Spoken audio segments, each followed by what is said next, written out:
Hi guys, welcome back. நம்ம last வீடியோவில் Python operators பார்த்தோம் 7 டைப்ஸ் அண்ட் இந்த வீடியோ அதோட கண்டினியூஷனாக நம்ம கண்டிஷனல் ஸ்டேட்மெண்ட்ஸ் பார்க்க போகிறோம். ஸோ கண்டிஷனல் ஸ்டேட்மெண்ட்ஸ்னா என்னன்னு ஃபர்ஸ்ட் பார்ப்போம். ஸோ கண்டிஷனல் ஸ்டேட்மெண்ட்ஸ்னா ஒரு டெசிஷன் எடுக்கிறதுக்கு யூஸ்ஃபுல்லாக இருக்கும். ஸோ ஒரு ஷாப்புக்கு போகிறீங்க, அந்த பொருள் வந்து ஒரு 100 ருபீஸ் கீழே இருந்தால் அந்த பொருள் வாங்குவீங்க, இல்லைனா வாங்காமல் வந்துடுவீங்க. அதுதான் ஒரு ஒரு கேஸ் ஸ்டடியாக எடுத்துக்கலாம். ஸோ அதை எப்படி ஆட்டோமேட் பண்ணுறது ஒரு ப்ரோக்ராமில், அப்போ தான் வந்து கண்டிஷனல் ஸ்டேட்மெண்ட் யூஸ் பண்ணுவோம். ஸோ ஒரு மேஜராக யூஸ் பண்ணுற கண்டிஷனல் ஸ்டேட்மெண்ட் என்னன்னா இஃப் ஸ்டேட்மெண்ட். ஸோ எல்லாருமே இஃப் எல்ஸ் எல்லாம் கேள்விப்பட்டிருப்பீங்க. ஸோ இது எல்லாமே conditional statements. If else L if and nested if, அப்புறம் ஒரு ஸ்பெஷல் கேஸ் இருக்கு ட்ரை எக்ஸப்ட். இதெல்லாமே வந்து இந்த வீடியோவில் நம்ம கவர் பண்ண போகிறோம். அண்ட் ஆப்ரேட்டர்ஸோட கண்டினியூஷனும் இந்த வீடியோவில் பார்க்க போகிறோம். ஸோ ஒரு புது செல் எடுத்துப்போம். இந்த புது செல்லில் நம்ம வந்து நான் சொன்ன மாதிரி பொருள் 100 ருபீஸ் கீழே இருந்துச்சுன்னா ஒரு வேரியபிள் வச்சுப்போம். அந்த காஸ்ட் வந்து காஸ்ட் லெஸ் தென் 100 இருந்துச்சுன்னா print by.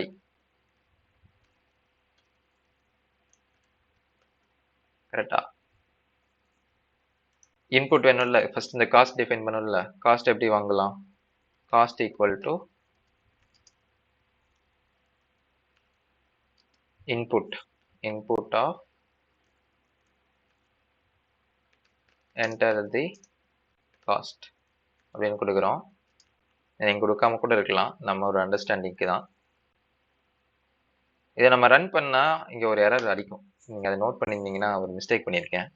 ஸோ 70 ருபீஸ் நான் கொடுக்குறேன், என்ன ஆகுதுன்னு பாருங்கள், எரர் வரும். ஏன்னா நான் இங்கே வந்து இன்புட் வாங்குறப்போ என்ன வேரியபிள் அதை டேட்டா டைப்னு டிஃபைன் பண்ணல, அதனால ஸ்ட்ரிங்காக தான் இருக்கும். அது ஸ்ட்ரிங்காக எடுத்தேன்னா எப்படி அது கம்பேர் பண்ணும்? ஸோ இங்கே இன்டர்ன் இங்கே கொடுத்துட்டு இப்போ வாங்குங்க 17 கொடுத்தா என்ன வரும்? பைன்னு வரும். ஒரு வேளை 120 கொடுத்தா என்ன வரும்னு யோசிச்சு பாருங்க. எதுவுமே பிரிண்ட் ஆகாது. ஏன்னா இஃப் ஸ்டேட்மெண்ட் மட்டும் தான் யூஸ் பண்ணியிருக்கேன். அது 100 ருபீஸ்க்கு கீழே இருந்துச்சுன்னா பைன்னு காட்டும், 100க்கு மேலே இருந்துச்சுன்னா அதுக்கு என்ன பண்ணணும்னு தெரியாது. அப்போ தான் இங்கே எல் ஸ்டேட்மெண்ட் வருது. ஸோ இந்த எல் ஸ்டேட்மெண்ட் என்ன பண்ணுன்னா, இப்போ அந்த கண்டிஷன் அப்படி அது ட்ரூவா இல்லைன்னா இன்னொரு கண்டிஷன் வந்து அது நடக்கலைன்னா என்ன நடக்கணும் அப்படின்னு நம்ம டிஃபைன் பண்ணுவோம். ஸோ இந்த 100ல கீழே இருந்துச்சுன்னா இது பை பண்ணும். ஒரு வேளை 100க்கு மேலே இருந்துச்சுன்னா என்ன பண்ணும், இல்லை ஒரு வேளை 100 இருந்தாலும் என்ன பண்ணும் அப்படின்னுங்கிறதுக்கு print don't buy இந்த ஸ்டேட்மெண்ட்டை கொடுக்குறோம். ஸோ இப்போ 120 கொடுத்தீங்கன்னா டோன்ட் பைன்னு வரும். இப்போ 70 கொடுத்தா பைன்னு வரும். ஸோ இதோட எக்ஸ்டென்ஷனா இன்னொன்று இருக்கு. அதுக்கு முன்னாடி ஆப்ரேட்டர்ஸ் கண்டினியூஷன் சொன்னல. ஸோ ஆப்ரேட்டர்ஸ் கண்டினியூஷன் பார்ப்போம். இப்போ ஒரு வேளை அங்கே 100 கொடுத்தனா என்ன வரும்னு எக்ஸ்பெக்ட் பண்ணுறீங்க? பைன் வருமா? டோன்ட் பைன்னு வரும். ஏன்னா நான் 100 லெஸ் தென் 100 தான் கொடுத்துருக்கேன். லெஸ் தென்ங்கிறப்போ 99 வரைக்கும் தான் எடுத்துக்கும். அந்த 100 வந்து எடுத்துக்காது இன்டிஜர். ஸோ அப்போ லெஸ் தென் ஈக்குவல் டு அப்படின்னு கொடுக்கணும். லெஸ் தென் ஈக்குவல் டு எடுத்தீங்கன்னா இப்போ 100 கொடுத்தா பைன்னு வரும். ஸோ இப்போ தான் ஆப்ரேட்டர் எக்ஸ்டென்ஷன் பார்க்குறீங்க. ஃபஸ்ட்டு லெஸ் தென் ஈக்குவல் டுவோட லெஸ் தென்னும் ஆட் பண்ணுறோம். அதே மாதிரி இப்போ கிரேட்டர் தென் 100 இருந்துச்சுன்னா வாங்குவேன். 100 கிரேட்டர் தென் இருந்தால் வாங்குவேன், இல்லைன்னா வாங்க மாட்டேன் அப்படின்னு ஒரு கேஸ் எடுத்துக்கிட்டாங்கன்னா அதே தான்.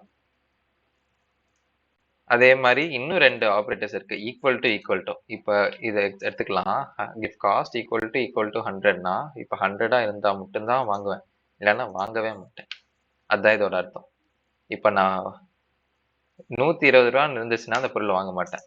ஈவன் அந்த பொருள் 50 ரூபாய்க்கே கிடைச்சாலும் நான் வாங்க மாட்டேன். ஏன்னா என்னோட ஸ்டேட்மெண்ட் கண்டிஷன் அப்படி 100 இருந்தால் மட்டும் தான் வாங்குவேன். ரொம்ப அப்படியே ஃபோர்ஸ் பண்ணி இருக்க மாதிரி இருக்கும். இப்போ 100ன்னு கொடுத்தா பைன்னு வரும். ஸோ இதோட இப்போ ஈக்குவல் டுன்னு இருந்துச்சுன்னா அதுக்கு ஆப்போசிட்டாக ஒன்று இருக்கும்ல, அதான் not equal to. Not equal to எப்படி கொடுக்கணும்னா ஒரு ஈக்குவல் டு சிம்பிள் எடுத்துட்டு ஒரு வந்து எக்ஸ்க்ளமேஷன் சிம்பிள் போடுங்க. எக்ஸ்க்ளமேஷனுங்கிறது இங்கே நாட் ப்ரோக்ராமிங் லாங்குவேஜில். ஸோ எக்ஸ்க்ளமேஷன் ஈக்குவல் டுனா நாட் ஈக்குவல் டு. இப்போ காஸ்ட் நாட் ஈக்குவல் டு 100னா வாங்குவேன், 100 இருந்தால் வாங்கவே மாட்டேன். இப்படியெல்லாம் ஒரு கேஸ் இல்லை, நானா சொல்கிறேன். இப்போ 100 இல்லைன்னா இப்போ நான் 10 ரூபாய்க்கு அந்த பொருள் கிடைச்சாலும் வாங்க மாட்டேன்.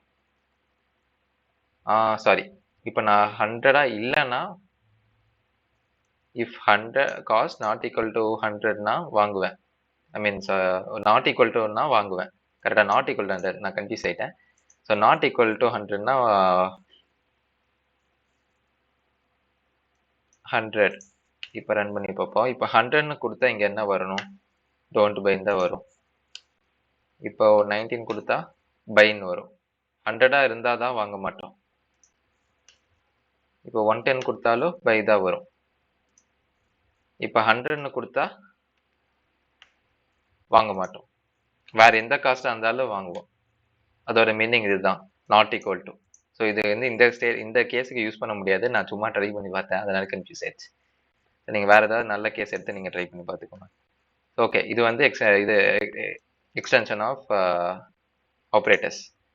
ஸோ இதே வந்து கொஞ்சம் இன்னும் எக்ஸ்பேண்ட் பண்ணலாம். இதே இதுல கேஸ்ல இஃப் காஸ்ட் ஈக்குவல் டு 100னா நான் வந்து யோசிப்பேன், திங்க் வாங்கலாமா வேண்டாமான்னு.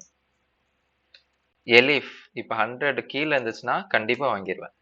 கரெக்டா அதை நம்ம முன்னாடி பண்ணோம். 100 கீழே இருந்துச்சுன்னா கண்டிப்பா வாங்கிடுவேன். இது எல்லாமே நான் சும்மா இந்த ஒரு கேஸ்லயே நம்ம எக்ஸ்பிளைன் பண்ணணும்னு தான் பண்றேன். இது நீங்க வேற கேஸ் எடுத்துக்கலாம். அப்பதான் இந்த எலிஃப் ஸ்டேட்மெண்ட் யூஸ் ஆகும். எலிஃப்ங்கிறது எல்ஸ்ங்கிறது வேற. எல்ஸ்ங்கிறது அந்த கண்டிஷன் ஃபெயில் ஆச்சுன்னா என்ன ஆகும் அப்படின்னு தான். எலிஃப்ங்கிறது இஃபே தான். இஃபோட கண்டினியூஷனை இன்னொரு டைம் இஃப் கொடுக்காம எலிஃப்னு கொடுப்போம் ப்ரோக்ராமிங்ல. ஸோ இங்க வந்து எல்ஸ் ஃபைனலா இந்த ரெண்டு கண்டிஷனுமே நடக்கலன்னா, ஒருவேளை இன்னொரு கண்டிஷனும் இருந்துச்சுன்னா நீங்க எலிஃப்னே கொடுத்துட்டு போயிட்டே இருக்கலாம். இப்போ என்னோட கேஸுக்கு ஒன்று 100 கம்மியா இருக்கணும், 100க்கு மேல இருக்கும், இல்லை 100 இருக்கும். அதனால இந்த 2 கேஸ்லயே முடிஞ்சிருச்சு. 3வது கேஸ் நீங்க எலிஃப்னு கொடுத்தாலும் ஒண்ணுதான். எலிஃப்னே நான் கொடுக்குறேன், நீங்க பாருங்க எப்படி இருக்குன்னு. So elif elif cost greater than 100னா வாங்க மாட்டேன். கரெக்டா? Don't buy. இப்ப பார்ப்போம். இப்ப 120 ரூபா கொடுக்குறேன், வாங்க மாட்டேன். கரெக்டா? இப்ப 90 ரூபா கொடுக்குறேன், வாங்குவேன். ஆனா இதே 100 ரூபா இருந்துச்சுன்னா யோசிப்பேன், திங்க். இப்ப இந்த எலிஃபை தூக்கிட்டு நான் எல்ஸை போட்டாலும் அதே தான் வரும். ஏன்னா இங்க கண்டிஷன் வந்து 2லயே முடிஞ்சிருச்சு. இந்த 2 நடக்கலைன்னா இதுதான் நடக்கும். இப்ப 120 ரூபா கொடுத்தேன்னா இங்க டோன்ட் பை தான் வரும், இங்க எல்ஸ் கொடுத்தாலும். ஸோ இதுதான் இஃப் எலிஃப் எல்ஸ். ஸோ இந்த இதுதான் நான் சொல்லணும்னு நினைச்சேன் கண்டிஷன் ஸ்டேட்மெண்ட்ல. அண்ட் ஆப்ரேட்டர் எக்ஸ்டென்ஷனும் பார்த்தோம். ஸோ இதுக்கப்புறம் இன்னொரு கான்செப்ட் இருக்கு. ஸோ ட்ரை எக்ஸெப்ட் அது பார்க்கலாம். பட் அது இப்போ உங்களுக்கு பார்த்தா கன்ஃபியூஸ் ஆகும். ஃபங்க்ஷன்ஸ் எல்லாமே பார்த்துட்டு நம்ம பார்த்தா லூப்ஸ் அண்ட் ஃபங்க்ஷன்ஸ் பார்த்துட்டு ட்ரை எக்ஸெப்ட் பார்த்தா உங்களுக்கு இன்னும் பெட்டர் அண்டர்ஸ்டாண்ட் ஆகும். ஸோ நான் அதை போட்டு கன்ஃபியூஸ் பண்ண விரும்பல. ஸோ அந்த ட்ரை எக்ஸெப்ட் வந்து ஒரு ப்ரோக்ராமில் எரர் அடிச்சதுன்னா என்ன பண்ணுறது, எக்ஸெப்ஷனாக இருக்கிறதுக்கு தான் அது யூஸ் பண்ணுவோம். அது இன்னொரு வீடியோவில் நம்ம பார்க்கலாம். ஸோ இந்த வீடியோவுக்கு அவ்வளோதான். ஸோ நெக்ஸ்ட் வீடியோவில் பார்க்கலாம் கைஸ். பை.